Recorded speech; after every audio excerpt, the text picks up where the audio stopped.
Fala pessoal, tudo bem? Seja muito bem-vindo a mais um vídeo do canal. Hoje a gente vai falar aqui do Quasar AgroFi. Deixa aqui nos comentários se você já conhecia esse fundo ou não. Ele é um fundo de logística, mas é um fundo de logística voltado para o agronegócio, tá? A gente vai ver mais detalhes nele aqui. Vamos utilizar o relatório mensal mais atualizado de fevereiro. O ticker na bolsa é o QAGR11, tá? Então vamos aqui para os principais comentários do gestor. O fundo distribuiu aí 0,42 centavos por cota, né? O fundo foi negociado aí a R$ 41,95 na data de 28 de fevereiro. Esse dividend yield anualizado é o equivalente a 1% ao mês ou 12,70% ao ano, né? Então a gente chama atenção primeiro aí é o dividend yield, que é quase um dividend yield de papel para um fundo imobiliário de logística, né? Geralmente os de logística estão aí brigando na faixa de 8, 8 e pouquinho.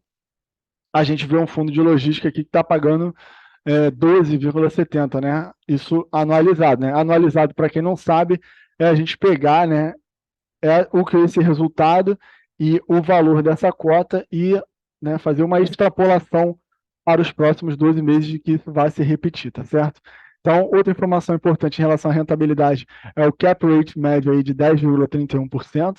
Chama atenção também, é um valor elevado, tá? Para um fundo imobiliário que tem ativos físicos, né? A gente vê que o de shopping, por exemplo, quando dá tudo muito certo, o cap rate chega aí a 9, 8, então a gente tem um fundo com cap rate médio também de 10,31, tá?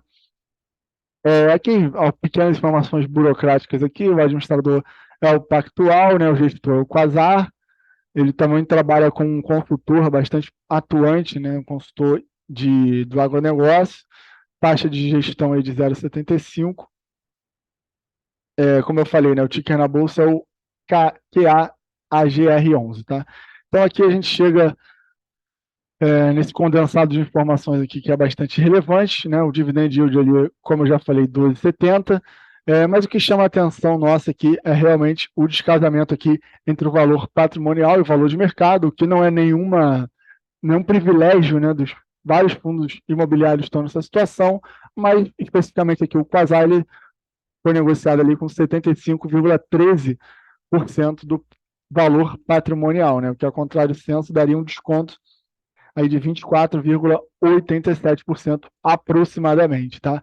O fundo tem aí mais de 24 mil investidores, mas é um fundo que ainda tem um patrimônio que é relativamente pequeno frente aos maiores pares da indústria, né? Inclusive, esse é um dos pontos de atenção, eu diria, né? Porque é um fundo que ele não conseguiu crescer como os outros, tá?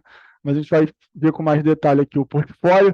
Ele tem até uma diversificação bastante interessante, né? São várias unidades aqui, tem 11 unidades, então é um fundo que possui uma diversificação de ativos interessante, localizados aqui geograficamente em vários estados, né? São 4 estados no total, principalmente Paraná, Minas Gerais, tem um ativo em Goiás e outro em Santa Catarina. E são regiões, né, bastante fortes aí do nosso setor do agronegócio, né? O tipo de ativo ele tem um centro de distribuição, que é responsável por 13% da receita, e o demais são centros de recebimento de grãos com o restante, tá? Outra característica relevante é a tipologia dos contratos, que são 100% dos contratos são atípicos, o que em tese daria maior previsibilidade aí para a gestão.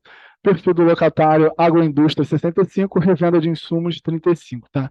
O vencimento dos contratos são vencimentos longos, isso a gente vai ver com mais detalhe embaixo. Aqui está um pouco do histórico de reajuste e aquisição, que a gente consegue ver aqui a informação mais condensada aqui nessa tela, tá? Os maiores em relação à capacidade é o ativo de Nova Ponte e Uberlândia, ambos em Minas Gerais. E aqui a gente vê também um cap rate inicial e o cap rate vigente. Aqui está a média, né, que a gente falou lá em cima, 10,31%. O vencimento dos contratos aqui são contratos longos, né? Os mais vindouros aí terminam em julho de 2025. Você vê que tem contrato terminando em maio de 2040, 2030, com bastante tempo aí. E aqui está o outro ponto de atenção do fundo, né? Um é o fato dele não ter conseguido crescer, e o outro é a concentração em somente 2 inquilinos, né? Embora sejam inquilinos de qualidade, diga-se de passagem, mas o fato é que se a gente tem um problema com um deles, né, como teve aí nas lojas americanas, o fundo talvez fique numa situação difícil. Mas, enfim, foi a forma que o fundo encontrou de expandir suas operações lá atrás, tá? Então, aqui a gente chega nos resultados do fundo. Ele é um fundo que ele não trabalha muito com essa política de acumular resultado para linearizar, embora ele tenha pago aí um certo range recorrente aí de 41, 40 centavos por cota, porque ele não tem resultado acumulado, né? Ele pega os rendimentos, desconta as despesas e já distribui tudo. Ele não gosta de ficar linearizando muito. Então aqui a gente vê o histórico, né, de rendimentos dele, passou de 39, aí foi 40, 41, é bem de acordo com os reajustes mesmo que o fundo consegue, né? Vê que o resultado aqui em fevereiro foi 49 centavos, diminuindo as despesas recorrentes, né, menos 5, despesas extraordinárias aqui do mês, menos 1, e deu 42, ele distribuiu os 42, tá? A gente teve bastante despesa aqui extraordinária nesse período, que foi algumas reformas que os ativos tiveram que passar, ele também dá mais detalhe lá embaixo, aqui a gente vê, né, a escadinha aqui, reforçando o que a gente havia falado, ele é um fundo que ele até paga recorrentemente, mas isso não é uma estratégia de linearização do gestor, né? Ele foi simplesmente porque o dinheiro entra, ele paga as despesas que tem que pagar e distribui o resto. Esse aumento vem basicamente dos reajustes dos contratos, tá? E como a cota não tem acompanhado, a gente vê que o dividend yield dele tem anualizado e só tem crescido praticamente, né? Terminando aí a 12,70%. Aqui vale a pena passar um pouco do que o gestor informa e parte do caixa que está provisionado, tá, para atualização de máquinas do imóvel de Uberlândia, no valor de 863 mil, e da reformulação de acesso do imóvel de Paranaguá, que é o centro de distribuição, de 180 mil. Então, ele, né, informa aqui as despesas que ele tem, né, para fazer frente aí à atualização dos ativos que ele tem, tá?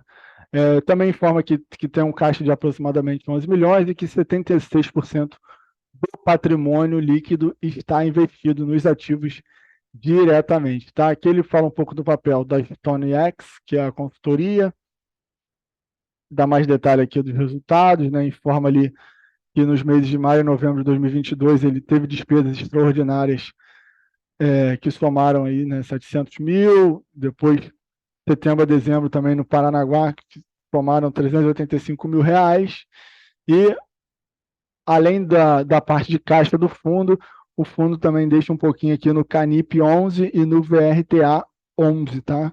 As receitas financeiras. Então aqui ele dá mais detalhe da consultoria, e aqui estão os imóveis do fundo, tá? Não vou passar tudo para vocês, vamos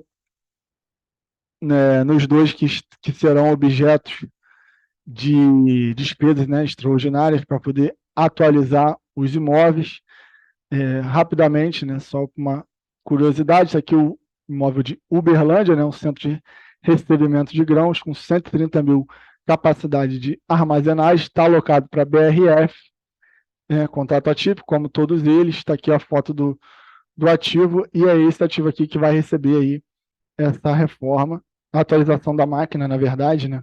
Estou chamando de reforma aqui genericamente, e o centro de distribuição Paranaguá também, que vai ter a reforma do acesso aqui a esse centro de distribuição, tá certo, pessoal? Então, por hoje é isso, espero que vocês tenham gostado do vídeo, não deixe de se inscrever no canal,